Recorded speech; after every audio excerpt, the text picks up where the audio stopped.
Coucou à tous et bienvenue sur ma chaîne. On se retrouve aujourd'hui pour le taroscope du mois de décembre 2017 pour les poissons, ascendant poisson et lune en poisson. Si vous ne connaissez pas votre signe ascendant ou votre signe lunaire, je place en barre d'infos deux liens qui vous permettront de les calculer. Gardez à l'esprit que ceci est un tirage général, c'est-à-dire qu'il va s'exprimer avec plus ou moins d'intensité selon les situations que vous traversez, et il est donc possible que pour certains d'entre vous, il ne résonne pas vraiment avec ce que vous vivez. Et dans ce cas, je vous invite à visionner les taroscopes de vos signes ascendants et lunaires afin d'avoir plus d'informations. Comme le mois dernier, je vous ai fait un tirage en 3 cartes avec le Rider Tarot Deck. La première carte va représenter votre situation actuelle, la deuxième carte va représenter les obstacles que vous rencontrerez au cours de ce mois et la troisième carte représentera l'évolution de votre situation. J'ai ensuite rajouté deux cartes issues de deux oracles différents afin d'apporter un complément d'information. La première carte sera issue de l'oracle de Béline et la deuxième carte sera issue du grand oracle de l'amour et elle va nous apporter un conseil sur votre situation plutôt sentimentale. Donc on va commencer tout de suite avec la première carte qui est la carte de l'empereur à l'endroit. Alors, à l'endroit, la carte de l'empereur, elle nous parle de concrétisation, de construction, de mise en place ou de réussite d'un projet sur du long terme, c'est-à-dire quelque chose de durable et de solide. Alors ça peut être sur le plan professionnel, sentimental, etc. Avec cette carte, il y a l'idée de devoir en tout cas s'imposer ou bien de devoir fixer des limites et l'idée de savoir ce que l'on veut et ce que l'on ne veut plus dans sa vie. L'empereur, c'est un homme affirmé avec une certaine autorité. Il ne se laisse pas marcher sur les pieds. C'est quelqu'un vraiment qui sait se faire respecter.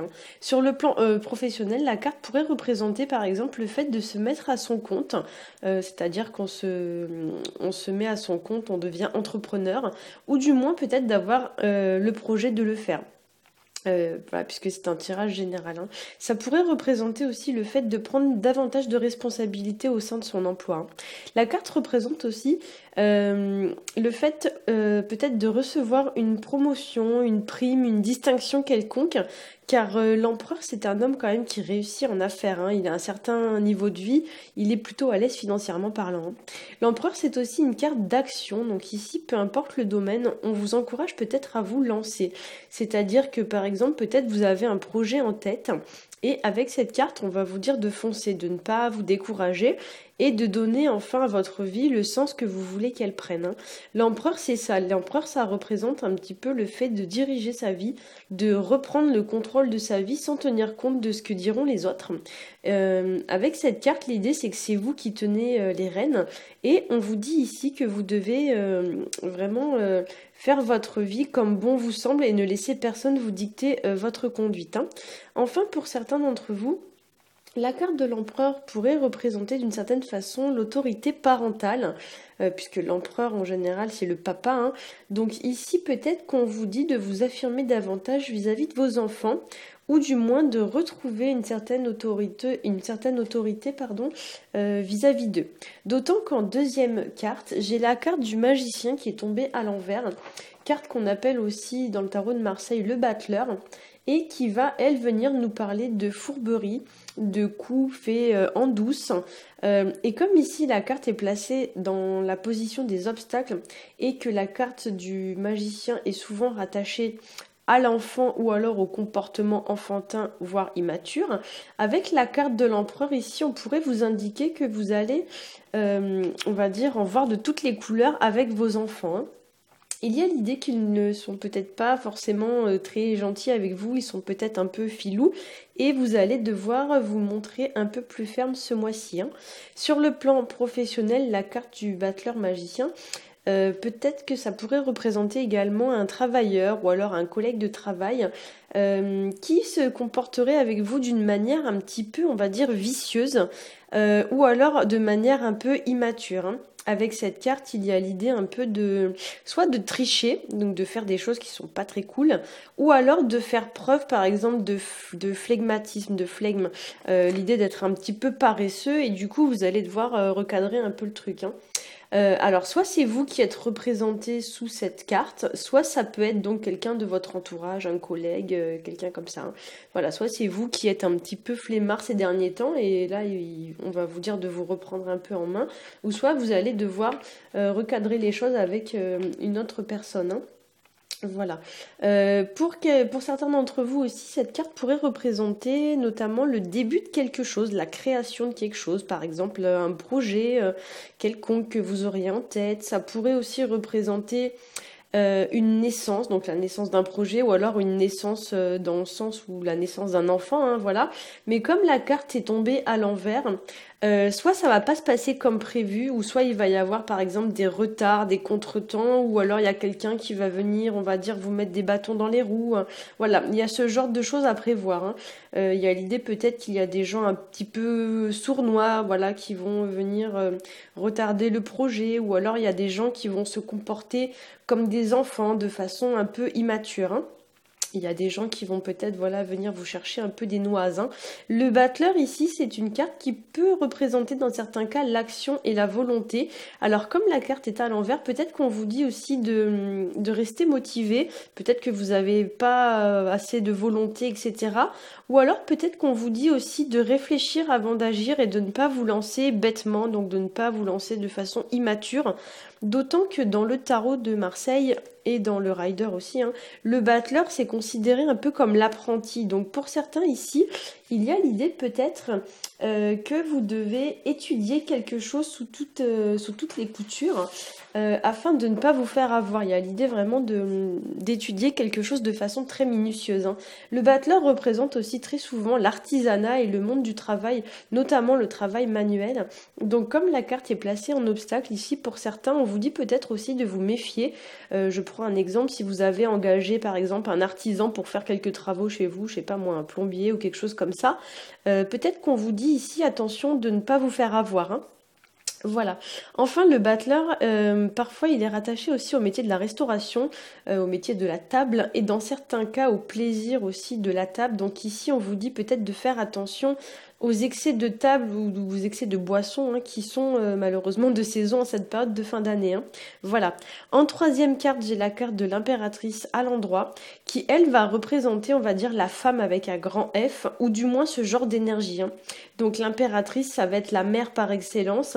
Elle va symboliser la naissance, la protection du foyer, ainsi que la créativité et l'autorité maternelle. L'impératrice, c'est la femme de l'empereur. Donc pareil, ici, on est sur une énergie assez forte et sur une personne décidée et qui sait ce qu'elle veut, hein. Avec cette carte, pour certains d'entre vous, effectivement, il pourrait y avoir une grossesse ou une naissance, donc ou bien l'annonce d'une grossesse ou d'une naissance. Ou alors ça pourrait voilà être la naissance d'un projet sur lequel vous travaillez, ou alors la naissance d'un projet sur lequel vous travaillez, mais pour lequel on va vous demander d'utiliser votre créativité, de réfléchir, de cogiter, etc., hein. Il y a l'idée un peu de mettre ce genre de qualité en avant avec cette carte, hein. Vous pourriez aussi être amené à protéger vos idées vis-à-vis d'une personne un petit peu mal attentionnée qui va peut-être essayer de vous les voler, puisqu'en deuxième carte on avait le magicien à l'envers. Peut-être que vous avez un collègue qui va essayer de s'approprier une de vos idées au travail par exemple, hein. La carte nous parle aussi de s'affirmer, de retrouver son pouvoir et son autorité, et de s'affirmer voilà notamment face à l'extérieur, face aux autres. L'impératrice, ça peut également symboliser la signature d'un contrat, donc ça peut être le début d'une union, la conception d'un enfant, quelque chose qui va se concrétiser, hein.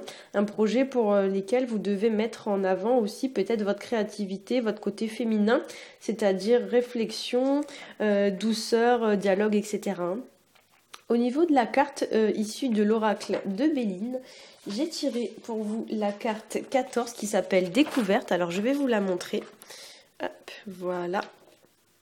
Alors, la carte 14, c'est une carte qui est régie par la lune et qui va représenter ce qui est caché ou alors ce qui est secret. Donc ici, avec cette carte, on va vous demander de vous mettre à la recherche d'une connaissance ou d'un savoir, de quelque chose qui est caché, avec l'idée quand même d'approfondir quelque chose, de partir à la découverte de quelque chose, mais de manière assez approfondie, hein. Donc la carte pourrait par exemple représenter le fait de faire des formations, des études, d'apprendre un nouveau savoir ou d'explorer éventuellement quelque chose qu'on ne connaît pas, explorer l'inconnu, hein. Voilà, sur la carte, on voit un hibou qui va représenter la sagesse. Donc une fois ici, encore une fois ici, pardon, j'ai le ressenti qu'on va vous demander ce mois-ci d'agir avec sagesse et avec beaucoup de raisonnement, avec maturité et surtout en prenant soin d'étudier la question de manière vraiment très minutieuse et très approfondie. Avec cette carte, on va vous demander par exemple de bien lire toutes les clauses d'un contrat, même les lignes qui sont écrites en tout petit au fond, vous voyez. Il y a l'idée vraiment de mettre quelque chose en lumière, limite comme un microscope, vous voyez, vraiment de regarder quelque chose de manière très très détaillée, hein. On peut voir sur la carte aussi qu'il y a un télescope qui est pointé sur une étoile. Donc pour moi ici, on pourrait vous demander de ne pas perdre de vue un objectif, c'est-à-dire ne pas se décourager, etc. Voilà, et avec la carte, on a aussi pour moi l'idée peut-être de garder le cap quant à la direction qu'on souhaite prendre dans sa vie.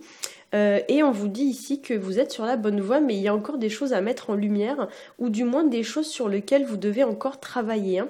À noter que cette carte, pour moi, quand je la regarde, elle me fait toujours penser un peu à l'introspection, ou du moins, on va dire, à l'idée de devoir mieux se connaître. Alors peut-être que pour certains d'entre vous, on va vous demander de vous explorer, entre guillemets, en profondeur. C'est-à-dire que pour certains, on va vous demander de plonger, on va dire, au plus profond de vous, hein. Voilà, histoire d'aller chercher vos propres réponses, ou peut-être qu'on va vous demander de faire une formation en développement personnel ou un stage, ou du moins d'avoir ce genre de démarche, hein, voilà. On va passer à la carte issue du grand oracle de l'amour, qui elle va venir apporter un complément d'information plutôt sur le plan sentimental. Et j'ai tiré pour vous la carte numéro 7, qui s'appelle Égarement, qu'on appelle Perplexity en anglais. Elle porte le numéro 7 donc, et du coup, elle va venir ici nous indiquer que pour certains d'entre vous, vous pourriez vous sentir un peu perdu. Et cette carte, elle va vous dire, vous voyez, on voit ici au fond de la carte un petit point lumineux. Peut-être qu'on vous rappelle encore une fois de ne pas perdre de vue votre objectif, hein. Il y a aussi pour moi l'idée peut-être avec cette carte que vous avez des choix à faire, des directions à prendre dans votre vie, ou alors que peut-être il y a plusieurs options qui s'offrent à vous. Sur le plan sentimental, et du coup vous hésitez, en fait vous ne savez pas vraiment quelle direction prendre, un peu comme si vous étiez là dans le labyrinthe, vous savez pas si vous devez partir à droite ou à gauche.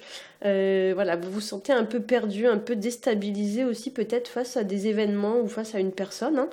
Voilà, vous pourriez aussi pour certains vous sentir un peu seul ou un peu voilà isolé, par exemple vis-à-vis de votre partenaire si vous êtes en couple. Peut-être que vous sentez votre partenaire un peu distant ou un peu perdu et que du coup ça vous mine un peu le moral, vous vous sentez perdu également vis-à-vis de ça. Vous pourriez aussi peut-être déprimer aussi, par exemple pour les célibataires, parce que votre vie ne prend peut-être pas la tournure que vous auriez aimé qu'elle prenne et du coup vous vous sentez un peu perdu. Et là encore une fois le conseil ça va être de reprendre votre vie en main, voilà.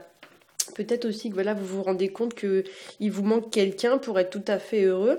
Vu la configuration des cartes aussi, vous voyez, avec un homme, un enfant à l'envers et une femme, sachant que l'enfant il est à l'envers et il est au milieu des deux, peut-être que pour certains, comment dire, vous pourriez vous disputer à cause d'un enfant, ou alors peut-être que vous vous disputez parce que l'un d'entre vous ne veut pas d'enfant, ou encore peut-être parce que votre conjoint se comporte de manière un peu enfantine ou un peu immature, un peu puérile, et du coup ça crée beaucoup de tension et on va dire de tension, voilà, et ça vous égare un petit peu, vous savez pas trop comment réagir à cause de ça. Voilà. J'espère que ce tirage vous aura plu. Gardez à l'esprit qu'il s'agit d'un tirage général, hein, et que par conséquent, il ne peut pas forcément s'appliquer avec la même intensité pour chacun des poissons. N'hésitez pas à aller regarder d'ailleurs pour avoir un complément d'information, le taroscope de votre signe lunaire et celui de votre signe ascendant. Si ce tirage résonne avec votre situation personnelle, je vous invite à me laisser un petit commentaire ou bien à liker et à partager pour les autres sur les réseaux sociaux. Pour ma part, je vous souhaite par avance de très bonnes fêtes de fin d'année et je vous dis à bientôt.